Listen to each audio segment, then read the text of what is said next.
Today we've got a very special guest from the Melbourne Stars in the Big Bash, General Manager of the Melbourne Stars, Blair Crouch. Blair, thanks for coming on. My pleasure, Cooper. Thanks for having me.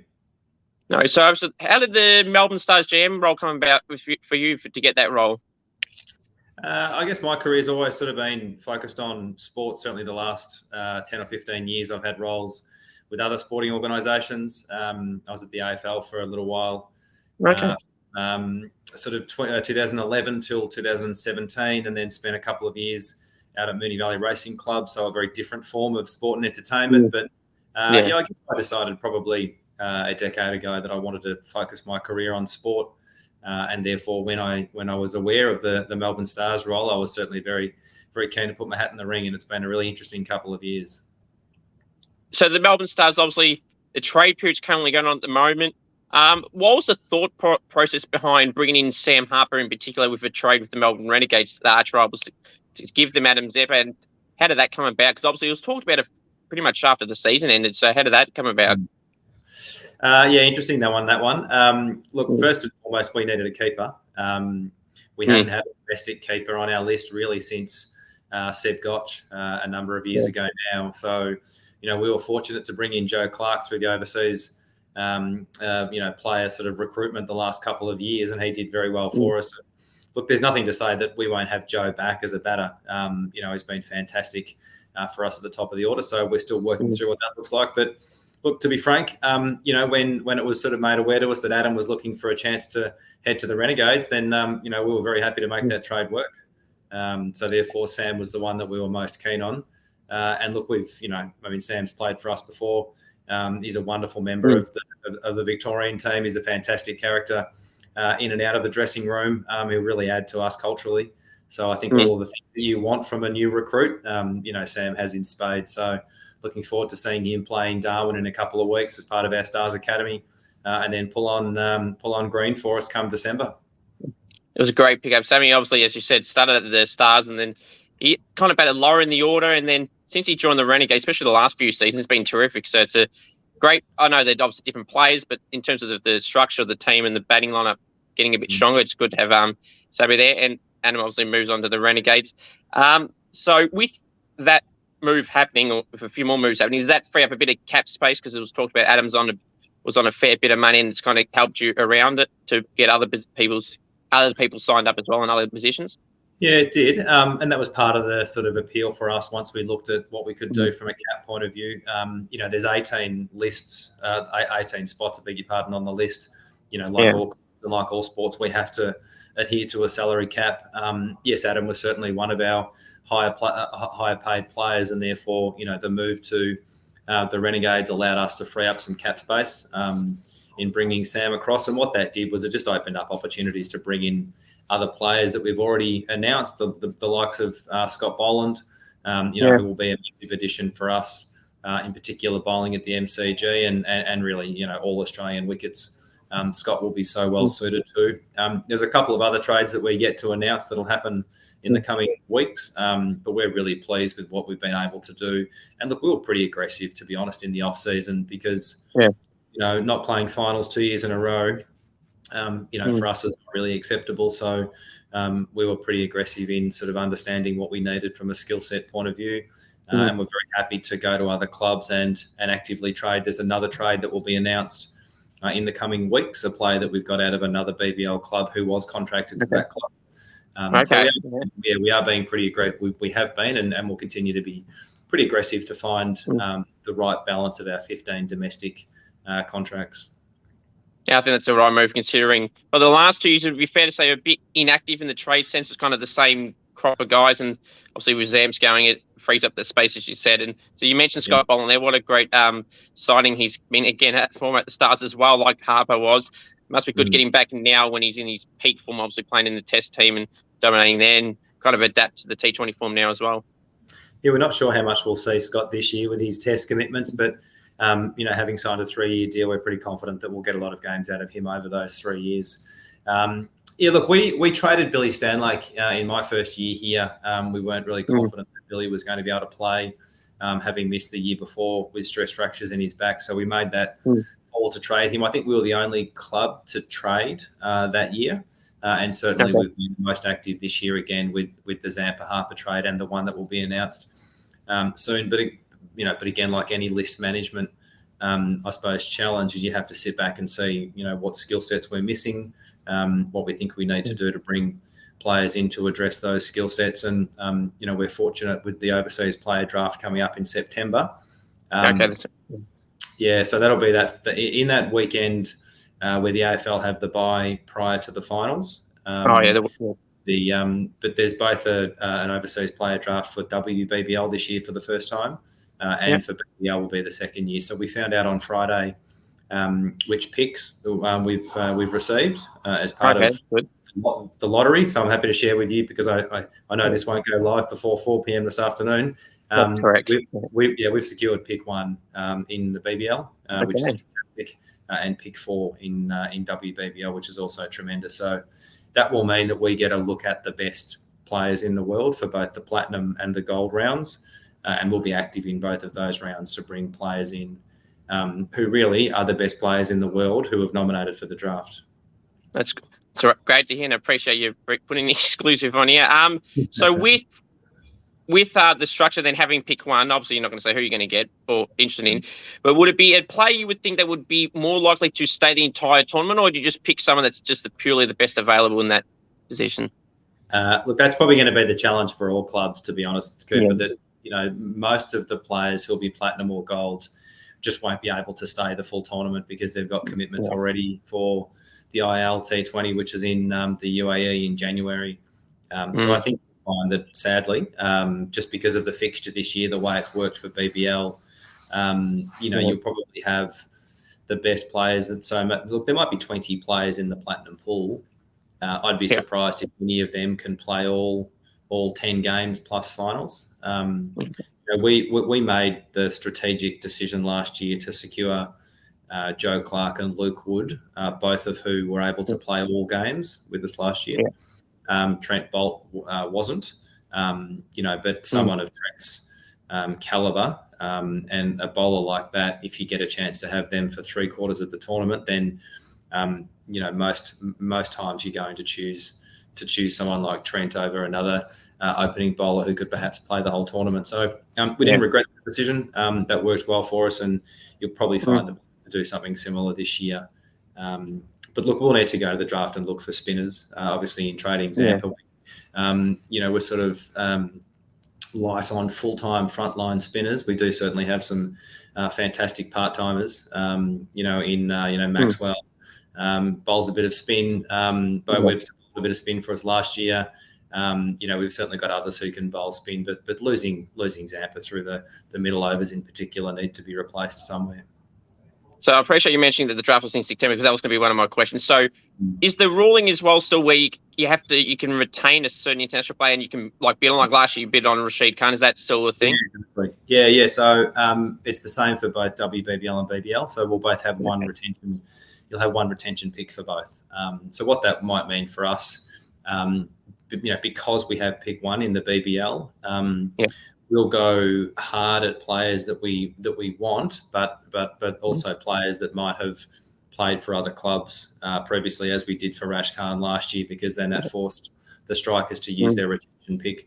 And look, just to give you a sense for the reason behind that, there was a player who was further down the draft who was probably going to be available at a silver or bronze level, and that player had played for the strikers the year before. So we force them to use their retention pick in the first round, and if we want that player come the 4th round, then they can't use the retention. And so that's sort of why and also too, if they hadn't have used their retention, then we get Rashid Khan to play for us. So clearly that was the case. It's sort of a win-win.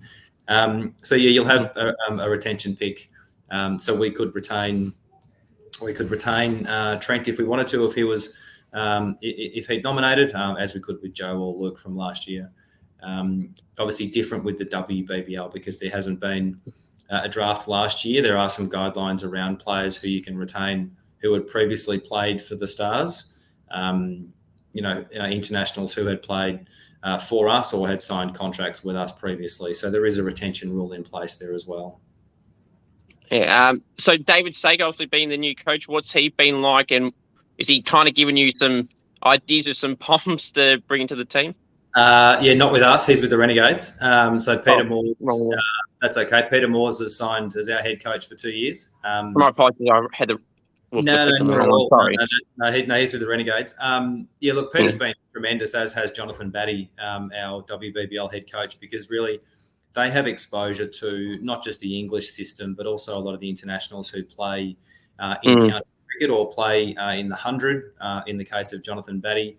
And with Peter Moores, I mean, he's been in and around the English system for a long time. And, you know, he's someone that brings a real energy, a real sense of positivity, and a real sort of approach, I suppose, to build connections and relationships with players. And he'll need to do that pretty quickly because, you know, the reality with franchise cricket these days is you have people arriving on one day and sort of playing the next, just because their schedules are so busy. So, yeah, Peter's ability to create a really good.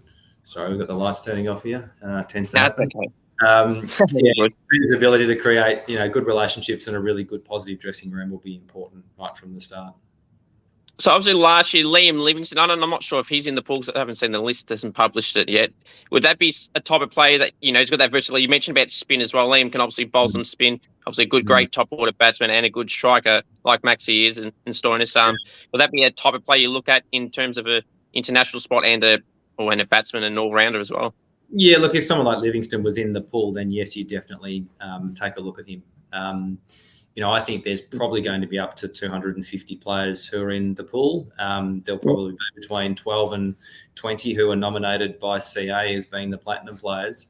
If it's the quality of players we saw last year, obviously Dre, Faf, Duplessis was picked up, Trent Boult, Rashid Khan. You know, there were plenty of others in there that some that weren't picked up, but are still, you know, world-class quality players. So, look, we'll be going really hard for the best spinners available. So, you know, probably more frontline spinners than an all-rounder like Livingstone. But, you know, if at pick one in the BBL you had a list of players including Livingstone, then he'd definitely be on the radar. So you're talking about there, so you obviously mentioned that you're clearly targeting a main spinner, obviously with the Zampa leaving. What would you say outside of that is another areas that you need to probably fill? Is it more like the middle order batsman, considering there was some bowlers last year that were probably batting a tad too high than what you'd probably ideally like? Yeah, I think if you put Maxwell and Stoinis back in the team, and you know, we only had Marcus for half the tournament last year with his COVID and then a hamstring injury. So, you know, he showed what he could do New Year's Eve over in Adelaide when he, you know, destroyed the strikers. If we had Marcus like that, because he's fit for most of the tournament, and then you put Glenn back in who didn't play at all last year, what it does for the list is it sort of gives the guys further down, you know, the likes of Cartwright, Webster, probably it removes a bit of the pressure on them, which really they felt last year because our batting depth was challenged. There's no doubt. When you take those two world-class T20 players out of your lineup, you know, we've all seen what Maxi can do on his day. So, look, I think if we put those two back in, it really does stretch our batting depth.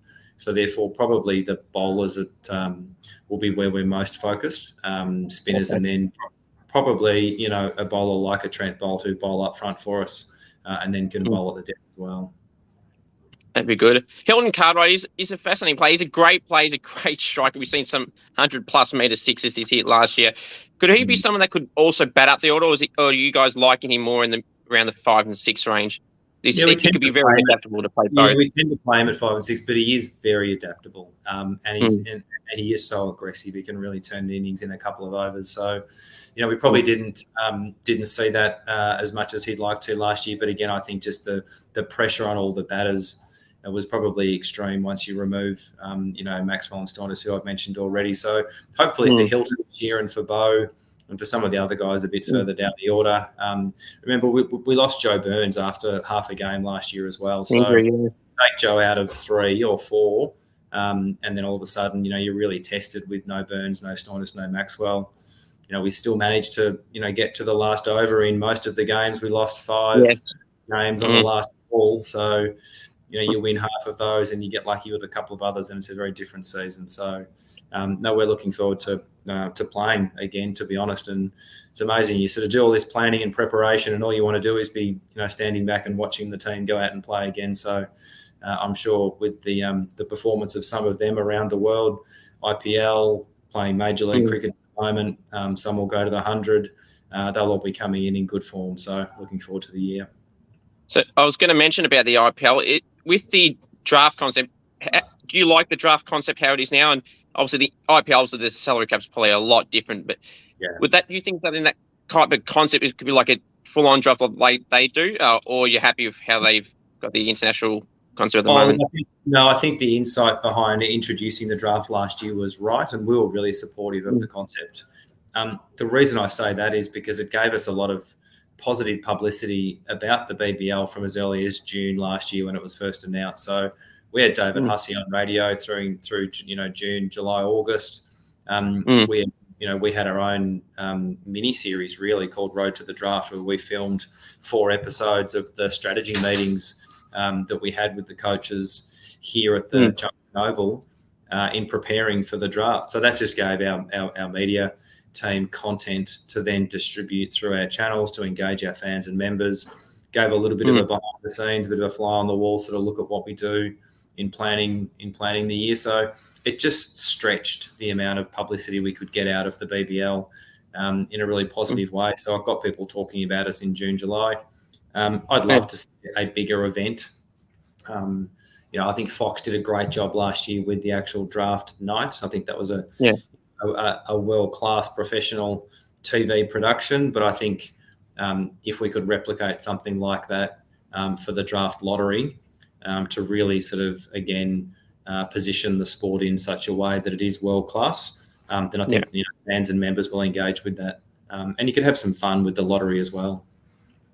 So obviously with recruiting and moves like that, obviously you put in a lot of work just so you'll be watching all those T20 comps, the IPL, the 100 and all those type of comps to kind of get a good guide on. Some of the names, not necessarily the bigger names, because you kind of know obviously how good they are already and who's in form and not. But some of the guys like Luke Wood, who to some people wouldn't have been well known at the time when you picked him up, and kind of looked at all those comps to see who's those younger guys or inexperienced guys that haven't played at national level before that are performing well, and get them in the lower part of the draft. Yeah. I mean, data is important with that. We have a resource here at CV who we work with on our analytics, and he's already working on, building information for us around who we think we should encourage to participate in the BBL this year and the WBBL, because that's the other thing. We can go to players now and say, look, have you considered coming down for the BBL or the WBBL? Because you're the type of player that we'd be interested in drafting. Now, of course, there's no guarantee that player will get picked up, but what you want to do is make sure the pool is as deep and as rich as possible. So we're doing that work now, coming up with a list of names that we think would be appropriate. We hope all of them nominate, and then we get sort of, the best look at who we think is most appropriate. But that's one element of getting ready for the draft. The other one is just using our networks around the world with people that we trust. And again, having Jonathan Batty, our WBBL head coach, having Peter Moores in England, they have visibility of and access to players that, might not be as well known. And Luke Wood's a great example of that. And Joe Clark was probably a little bit of an example of that the year before. And so that just really helps sort of, broaden the net, I suppose, of names that we would consider. But then ultimately it does come down to statistics. I'm sure you've seen Moneyball. I'm sure most people have seen sort of the process that was, I suppose not created, but presented through that movie. In some respects, that's sort of what we go through, is really using stats and analysis and data, and usually the numbers don't lie. So we get a really good picture of sort of what their performance is going to look like well before we see them. And it's an important input into making sure we find the right person.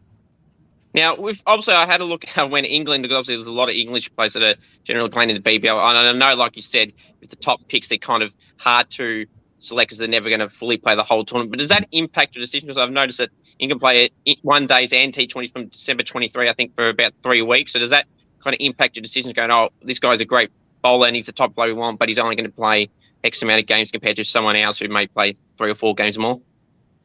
Yeah, it's going to be challenging this year, I think, for any of the clubs to find players to be here for the whole tournament, which is disappointing.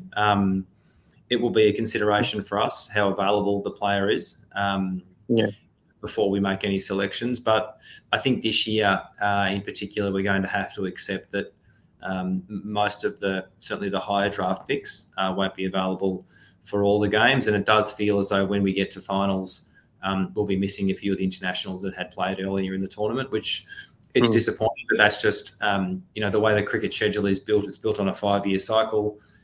This was the end of the 5-year cycle, so it was always going to be the most complex and complicated sort of fixture, national cricket fixture around the BBL. So I know the BBL team are really confident that next year will probably be a much cleaner fixture for us here over the Australian summer, which will mean availability of international should be better. Now, I'll just use a bit of an AFL comparison here. So in terms of the derbies with the Renegades, how big is the feeling for you guys in-house and when you're at the game compared to, say, a Western derby in the AFL, so West Coast and Freo, Adelaide, Port in the Showdown, derby in Sydney as well? How big is the derby in the BBL, the Melbourne Stars and the Melbourne Renegades? Oh, it's massive for us. I mean, we don't have the 150 years of history that the AFL clubs do. That doesn't mean the level of passion or the level of fanaticism from our supporter bases isn't as strong. No, we absolutely hate the Renegades on game day. There is no doubt about that. We work with them. Clearly, we're part of the same building, the same organisation, Cricket Victoria. So we are frenemies. But come game day, we hate the Renegades more than any other team. So don't get me wrong. We go to those games wanting the W for that one more than any other game we play for the year. There's no doubt. I think Adam Zampa actually said for the Renegades a couple of weeks ago, I think it was, when the trade went through officials, saying they were asking him about the Mancad, and he said he might try that again. Will you be all eyes on him to make sure he doesn't attempt that? That's fine, mate. We're happy to try it on him. As we said in our press release when it was announced, just stay in your crease on the 2nd of Jan, Zamps, because we might be coming for you. Now, you mentioned the WBBL fixture, or mentioned the WBBL a bit there, but the standalone match of the MCG on I think it's a Saturday night. How pumped are you to have that standalone game with no other game around it? Yeah, it's going to be fantastic. We'd been thinking for a couple of years about how we create an opportunity for more games at the MCG, and we think this year's the right year to do it. It's also part of a festival weekend in some respects, where on the Friday night there's the Adelaide Oval hosting the Strikers and the Scorchers, and then the Sunday night is the Sixers beat the Thunder at the SCG. So, we're right in the middle of what is a massive weekend of having the best cricketers in the world play at the best facilities in the world, which is, in my mind, how it should be for WBBL. I think people forget that the best female cricketers in the world are all Australian. There is no doubt when you look at the quality of players that we have, and we're hoping that Meg Lanning's back with us this year. But we've also got Annabelle Sutherland, who's had a massive couple of years and is now a regular member of the Aussie team. Kim Garth is on sort of the fringe of that team and has played in England for the Aussies this year, which has been fantastic. Tess Flintoff is one coming through who will be a regular Aussie team member in the years to come. And from the Renegades' point of view, they've certainly got Australian players as well. So you'll see probably 6 or 7, maybe 7 or 8 players out there on that day who all play for Australia, representing Stars and the Renegades. And we hope to get a really good crowd there. Like, we're realistic about how many people will attend that game. I think the biggest WBBL game was the Scorchers final at Perth a couple of years ago with 16,000 people. We'd love to get 16,000 people to the MCG. We'd love to get 60,000 people to the MCG in time. But we'll put on a good show. We'll put on the same level of entertainment and, fireworks and pyrotechnics and music and all of the things that we do for a massive BBL game. We'll do the same for that WBBL game. So the experience will be wonderful. And we hope to see as there as possible. I've just got one final question for you, Blair, so I really do appreciate coming on. Are you happy with both the women's and the men's BBL and WBBL fixtures? And just a question, I'm sure some Stars fans would be asking the question here, is the Albury game, why the Albury home game in there? have the home game in Albury instead of, say, an extra MCG game? Yeah. Oh, look, we've been active in regions right throughout the Stars' history. We've played games in Moe for points. We've played practice matches multiple times in Albury for the Border Bash. We just thought it was the right thing to do to bring the best cricketers in the world to regional Victoria, and therefore, we were really happy to work with Cricket New South Wales on creating that event. And I think the Border Bash is back properly, and we're really confident that there'll be 10,000 people there. So that game will be a sellout, which will be fantastic. We'll be putting on some initiatives to ensure that our members here in Melbourne can make the trip to Albury. We're working with V-Line at the moment on some initiatives that we hope will allow people, to get up there for the day. There'll be some things just for our members to make sure that they can get there, because we're conscious that it's not as simple as just going down to the MCG and scanning in and going to watch a game, but we'd love them to be there for that still. As far as our January fixture, we think it's fantastic. So to play on the 2nd, the 6th and the 13th, I think it is, 3 massive MCG games to finish WBBL for us before we play finals, which will be fantastic. The 2nd against the Renegades, I think, is the perfect time slot. We'd love to see, we've had 80-odd thousand there previously, so we'd love to see 60, 70,000 people this year and really make it a massive night. And WBBL, it's the best fixture we've had since WBBL 05. It's the most games we've had in Victoria for 4 years because of COVID and because of challenges around fixturing. We're playing inner metro games at Ringwood and Casey, plenty of games here at the Junction, and of course the big one at the MCG. So all the players have now seen the fixtures. They're all wrapped. The coaches are very happy with the way it's fallen. So we're just looking forward to finalising our list and getting playing. Well, I really do appreciate you coming on. Good luck for the rest of the season for the Stars and the women's BBL and the men's BBL. And we look forward to those new signings and someone you've poached from another club that was contracted. We're open with ears, and I really appreciate you giving that inside, Blair, and for coming on as well. It's appreciated. Pleasure. Thanks, Cooper. No worries.